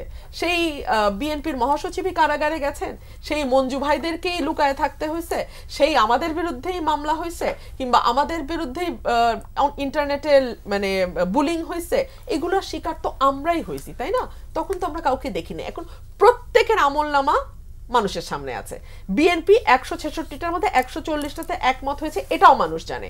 কোন 25টায় একমত হয় নাই, এটাও মানুষ জানে। সো তারপরে আপনি মানুষকে যাচাই করতে দেন, মানুষ কাকে ভোট দেবে। আপনার ভোটকে কেন মানে ভোটকে কেন পিছাইতে চান? এখানে আমি আরেকটা আশঙ্কার কথা বলি। আওয়ামী লীগের কার্যক্রম নিষিদ্ধ হয়ে গেল, এখন আমি দেখতে পাচ্ছি অন্যান্য যে রাজনৈতিক দলগুলো মাঠে ক্রিয়াশীল বিএনপি বাদ দিয়ে, তারা ধীরে ধীরে নির্বাচনটিকে প্রায় অসম্ভব করে তোলার চেষ্টা করছেন, এবং এই অসম্ভব করে তোলার প্রক্রিয়ায় তারা এই হুমকিও দিচ্ছেন যে এটা মানা না হলে নির্বাচন করব না, ওটা মানা না হলে নির্বাচনে যাব না, এবং তারা এক ধরনের একজোট হবার চেষ্টা করছেন সো দ্যাট নির্বাচনের মাঠে বিএনপিকে একা মনে হয় যে বিএনপি একমাত্র যে নির্বাচন চাইছে। সো আমরা যেই গণতন্ত্রের স্বপ্ন নিয়ে আমাদের 90 বলেন, 71 বলেন কিংবা 24 বলেন, যেই গণতন্ত্রের অভিপ্রায় নিয়ে আমাদের যাত্রা শুরু হয়েছিল, সেটা তো বারবারই হোঁচট খাচ্ছে আমি দেখতে পাচ্ছি। আমরা এখন পর্যন্ত নির্বাচনের ব্যাপারে দুটো স্টেটমেন্ট পেয়েছি, যেটা হচ্ছে এপ্রিল অ্যান্ড ফেব্রুয়ারি। সো আমি মনে করি না যে যেটা আজিজ ভাই বলেছেন যে এখনো অনিশ্চয়তা আছে, হ্যাঁ অনিশ্চয়তা যে কোনো থাকতে পারে, যে কোনো এই যে ইরানের যুদ্ধে আমরা মনে করছিলাম বিশ্বযুদ্ধ লেগে যাবে, এখন তো হঠাৎ সব ঠান্ডা হয়ে গেছে, তাই না? সো আমি যেটা মনে করি যেটা আমরা পাচ্ছি দৃশ্যমান, সেটার মধ্যে আমাদের থাকা উচিত। আমি মনে করি ইলেকশনের ফেব্রুয়ারি টু এপ্রিল এর মধ্যেই আমরা এটা দিক নির্দেশনা পেয়েছি, এটার মধ্যে আমাদের থাকতে হবে। স্পষ্ট তো হয়নি, স্পষ্ট তো সবকিছু হবে না, আস্তে আস্তে হবে। ওই যে আপনি বললেন না যে উনি তো বললেন যে প্রথমে ছিল আওয়ামী লীগ নিষিদ্ধ করবেন, এখন তো স্পষ্ট করে কার্যক্রম নিষিদ্ধ হয়েছে, এরকম আর কি। তো এখন যে কথাটা আরেকটা তথ্য একটু মানে কারেকশন করে দিই, সেটা হচ্ছে আনুপাতিক নির্বাচন পদ্ধতির ব্যাপারে কিন্তু আমাদের মতামত ছিল অনেকের, অনেকে এটা এটা এটা স্প্রেডশিটেও ছিল। তো সেই মতামতে আমরা যারা আনুপাতিক হারে নির্বাচনের কথা বলেছিলাম, এরপরে নির্বাচন কমিশন আমাদের সাথে আলোচনা করেছে, ডায়লগ করেছে। ওনারা আমাদেরকে বলেছেন যে নিম্নকক্ষে যদি আনুপাতিক পদ্ধতিটা হয় তাহলে এটা আমাদের বর্তমান প্রেক্ষাপটে এটার কিছু জটিলতার দিক আছে। ফলে আমি যতটুকু জানি এনসিপিও এই উচ্চকক্ষে এটা পক্ষে, কিন্তু নিম্নকক্ষে আনুপাতিক আছে, তাহলে আপার হাউসে যেটা হবে সেখানে উচ্চকক্ষে আপনার আনুপাতিকটা থাকতে হবে। এখন যখন আনুপাতিকটা উচ্চকক্ষের ব্যাপারে একটা আশঙ্কা দেখা দিয়েছে, এখন আবার সবাই তার আগের দাবিতে ফিরে যাচ্ছে যে তাহলে আমরা চাই। এখন দেখেন আসলে সমস্যাটা কোথায়। এই যে রুমিন ফারহানা তখন বললেন না যে ভোটে আসেন, তা আপনাদের আনুপাতিক ভোটে যেতে চান না কেন? এটাও তো ভোট, এটাও তো গণতান্ত্রিক একটা পদ্ধতি। আসল কথা হচ্ছে আর এরা যেতে চায় কেন বা আমরা যেতে চাই কেন? সত্য কথা, আমাদের আনুপাতিক হলে সুবিধা, আর ওনাদের ফার্স্ট পাস দি পোস্ট হলে সুবিধা। যে যার সুবিধা মতো কথায় বলছে, কিন্তু সেটা হচ্ছে আমরা যে যত কথাই বলি, এই জন্য নীতি কথা বলাটা উচিত না। আমরা যে যা কথাই বলি সবাই কিন্তু আমাদের সুবিধা মতো কথাটাই বলি। দেখেন 47, 52, 62, 69, 71, 24 আমি কোনো পার্থক্য দেখি না। প্রত্যেকটার পেছনে বৈষম্যের বিরুদ্ধেই কিন্তু লড়াই হয়েছে। 47 কিসের বিরুদ্ধে হয়েছে? দীর্ঘ জমিদারি প্রথার বিরুদ্ধে, দীর্ঘ ব্রিটিশ শাসনের বিরুদ্ধে, হিন্দু জমিদারদের অত্যাচারের বিরুদ্ধে 47 হয়েছে না? হ্যাঁ, প্রত্যেক কিছুর মধ্যে পাওয়া না পাওয়ার বেদনা আছে। 47-এ যেটা পার্টিশনের কথা বলেছে সেখানে তো আমরা বঞ্চিত হয়েছি, সত্য কথা। কিন্তু 47 না হলে তো 71 হতো না। আর 71 না হলে আজকে দেখেন 24-এ আমাদের মাথায় যে পতাকাটা ছিল ওইটা জন্ম হয়েছে কবে? 24-এ আমরা যতগুলো কথা বলেছি সবগুলো 71-এর কথাই তো বলেছি। আমরা তো আমাদের সাম্য, মানবিক মর্যাদা, সামাজিক সুবিচারের কথা বলেছি, শিখেছি কোথায়? সেটার অস্তিত্বটা কোথায় ছিল? 71-এর মধ্যেই তো ছিল। সুতরাং এই বিতর্কগুলো আমাদের এখানে বহুবার হয়েছে। আমরা এই জন্য বলছি 24-এর মধ্যে দিয়ে এই সমস্ত কুটতর্ক বিতর্কগুলোকে দাফন করতে হবে, তাহলে তো কোনো লাভ হলো না। এই যে এখনই দেখলেন যে একটু উত্তেজনা ছড়িয়ে পড়েছিল কিছুটা। আমি যেটা মনে করি বা বলছি সেটা হচ্ছে যে দেখেন আওয়ামী লীগ নিষিদ্ধের ব্যাপারে কথা আসছে, কিন্তু যখন আওয়ামী লীগের কার্যক্রম নিষিদ্ধ করেছে বিএনপি তো এটাকে সাপোর্ট করেছে, বিএনপিকে সাধুবাদ জানিয়েছে। আওয়ামী লীগকে নিষিদ্ধ না করলে অসুবিধাটা কোথায়? দেখেন এখন বিএনপি জামাত বলছে আওয়ামী লীগ নিষিদ্ধের ব্যাপারে তাদের আপত্তি নেই, কিন্তু যত জায়গায় আওয়ামী লীগ মাথা চাড়া দিচ্ছে প্রথম তাদেরকে ঘেরাওটা করতেছে কে? বিএনপি জামাতের লোকেরাই তো করতেছে সব জায়গায়। আপনি সেদিন দেখেছেন না ওই যে বিচারপতি নির্বাচন কমিশনারকে যেটা মব নাকি একটা হলো, তারপর তাকে জুতার মালা পরিয়েছে। সুতরাং আমরা যত সাধু কথাই বলি, বাস্তবতা হচ্ছে আওয়ামী ফ্যাসিবাদ যেটা হয়েছে এটার জন্য আমাদের কর্মীরা, আমাদের তৃণমূলের লোকেরা সবাই নির্যাতিত হয়েছে, নিপীড়িত হয়েছে। আমি মনে করি কালকে যদি আপনি দেখেন ওবায়দুল কাদের কোথাও বসে চা খাচ্ছে, এই শব্দ যদি কোথাও শুনেন, রুমিন ফারহানা যদি ওনার জীবনও দিয়ে ফেলেন, উনি ওনার কর্মীদেরকে আটকে রাখতে পারবেন না। ওনার কর্মীরা ওনাকে মব করে, ওনাকে অতিক্রম করে গিয়ে ওবায়দুল কাদেরের মানে কাউয়া কাদেরকে ওরা মানে একটা কাউয়া বানিয়ে ফেলবে, এরকম একটা পরিস্থিতি হবে। সুতরাং কথা হচ্ছে আমরা যাতে আমাদের 24-এর প্রেক্ষাপটটা ভুলে না যায়। এবং আমি আবারও বলছি যে দেখেন এত আলোচনার মধ্যেও যেটা দাঁড়াচ্ছে সেটা হলো আমাদেরকে এই পথগুলো অতিক্রম করে নির্বাচনে যেতে হবে। নির্বাচন তো যেতেই হবে, এই সরকারের জন্ম হয়েছে এবং আমি তো জানি, আপনাকে আমি বলতে পারবো এই উপদেষ্টা পরিষদ নির্ধারণ হয়েছে আপনার মির্জা ফখরুল ইসলাম আলমগীরের বাসায় বসে, সেখানে বসে তালিকা হয়েছে না? এখন আগের দিন রাত 4টা বাজে তার সাথে আলাপ করা। তাহলে ছাত্ররা যখন বলে যে বিএনপির কোনো অবদান নাই, এটা তো সঠিক না। বিএনপির সাথে মিটিং হয়েছে রে ভাই। কথা হচ্ছে আমরা এই বিতর্কে পড়ে কেউ কারো অবদানকে অস্বীকার করা যাবে না। এবং আজকে যে আমরা ছাত্রদের কথা বলি ওরা নতুন এসেছে, ভাই নতুন এসেছে বলেই তো ওরা হাসিনাকে বদলাতে পেরেছে। আমাদের মতো পুরানরা তো হাসিনা জানে আমাদের কোথায় মারলে আমরা কোথায় লুকায় যাব, হাসিনা জানে আমাদের কোথায় আঘাত করলে আমরা, ওদেরকে জানতো না, ওই প্রজন্মকে জানতো না। ওদেরকে জানে কি নতুন জেনেছে যে একটা মারলে আরেকটা পালায় না, দাঁড়ায় থাকে, ওইটাই তার নতুন অভিজ্ঞতা। এবং সেই অভিজ্ঞতার কারণে আমরা বিজয় হতে পেরেছি। একে অপরকে যদি মিউচুয়াল রেসপেক্ট আমাদের না থাকে এবং একে অপরের গুরুত্ব যদি উপলব্ধি না করি, তাহলে জুলাইয়ের অর্জন সফল হবে না। সেনাবাহিনী থেকে বলা হয়েছে যে ইলেকশন কমিশন নির্বাচনের জন্য সাহায্য চাইলে তারা একটা নিরপেক্ষ নির্বাচনে সর্বাত্মক সহযোগিতা করবে। আমাদের পুলিশ তো এখনো টমায় আছে। এই যে কি চকরিয়ার ওসি তার একটু প্রত্যাহার করছে, তো পুলিশ কাজ করবে কেমনে? এই ধরেন সাবেক রাষ্ট্রপতি ছিল হামিদ সাহেব, 3 ঘন্টা আপনার এয়ারপোর্টে বসে রইল, ওখানে ইমিগ্রেশন থেকে শুরু করে সব সংস্থার লোক ছিল না, আর সে কি সরকারের কোনো কর্নার থেকে পাস অনুমতি নেওয়া ছাড়া চলে গেছে? 3 জন পুলিশ চাকরি হারালো।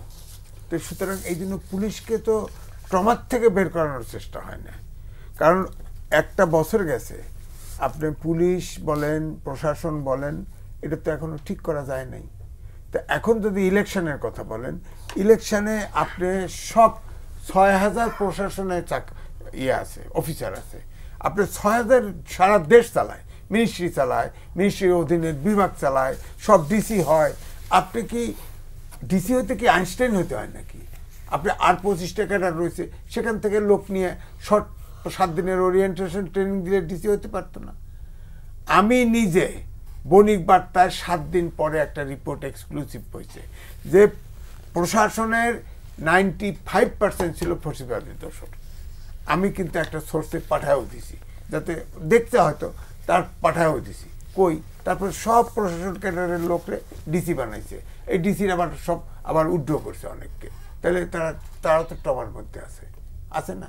তো এই জন্যই বলছি যে আপনি যদি আর্মি ম্যাজিস্ট্রেসি পাওয়ার দেওয়া আছে, আর্মিকে যদি ইউজ করেন এবং ইলেকশন কমিশনের নিজস্ব অফিসার আছে, অর্ধেক রিটার্নিং অফিসার করা যায়, আপনি অন্য ক্যাডার থেকে বেছে নেন।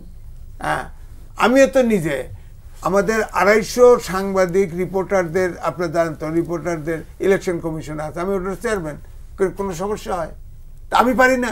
খালি প্রশাসনের ক্যাডারকে রানি এখানে 3 মাস, ওখানে 6 মাস, ওখানে 1 বছর থেকে এক্সপার্ট হয়ে যায়, তাদের সারা দেশ চলে না, রাষ্ট্র চলে না। এগুলি কি ধারণা? ঠিক আওয়ামী লীগ যা করছে ঠিক এই সরকার একই পথ অনুসরণ করে চলছে, একই। সুতরাং এই জন্য আমি বলছি যে ইলেকশন সম্ভব। এখানে হচ্ছে যে সংস্কারের যে ঐক্যমত, সেটাও কিন্তু আগাচ্ছিল, সেটাও সমাপ্ত হতো এবং 100 ভাগ একমত হবে না। আমি আগেও বলেছি সব দলের নীতি আদর্শ এক না। সুতরাং এই যে মাঝখানে দল ভেঙে ছুটে রাস্তায় যে আলটিমেটাম দিয়ে, এখানে কিন্তু একটা ছেদ পড়েছে। এটা আমার কথা যে ছাত্ররা তাদের রাইট আছে, জুলাই সনদ, সেখানে তো এই যে দলগুলি আর ছিল তারা তো আগে ঘোষণা দিয়েই কিন্তু করছে, এটা হঠাৎ করে নাই। তাহলে ওই সবগুলো রাজনৈতিক দল তাদের ডাকলো না কেন যে বাবারা যায় না, এটা কথা ছিল, ঠিক আছে আমরা করতেছি। হ্যাঁ, রাস্তায় এই বিভেদটা শো করলো কেন? মানে বিভেদটা তো প্রকাশ্যে আসছে। আমরা যদিও বলছি যে হ্যাঁ এটা ঠিক, ফেসিবাদের ভিতরে ঐক্য কিন্তু আছে, এগুলো কেউ আলাদা থাকবে না, আপনি ডাক দেন থাকবে না। এই জন্য আমি বলছি যে এখন যেটা হয়েছে, আমি বলবো শুরুর থেকে এ পর্যন্ত আমি মনে কোনটা আগে শুরু করতে হবে, কোন জায়গার থেকে শেষ করতে হবে, এই অন্তর্বর্তীকালীন সরকার এটা বুঝতে পারে না। এই জন্য আমি বলছি, কখনো বলি এটা এনজিও সরকার অথবা বিদেশি সরকার। সরকার এবং নির্বাচন কমিশন তাদের যথেষ্ট ঘাটতি আছে, এবং আমরা সরকারের নানা সময় যে বক্তব্যগুলো দেখি সেটা আমাদেরকে খুবই মানে শঙ্কায় ফেলে।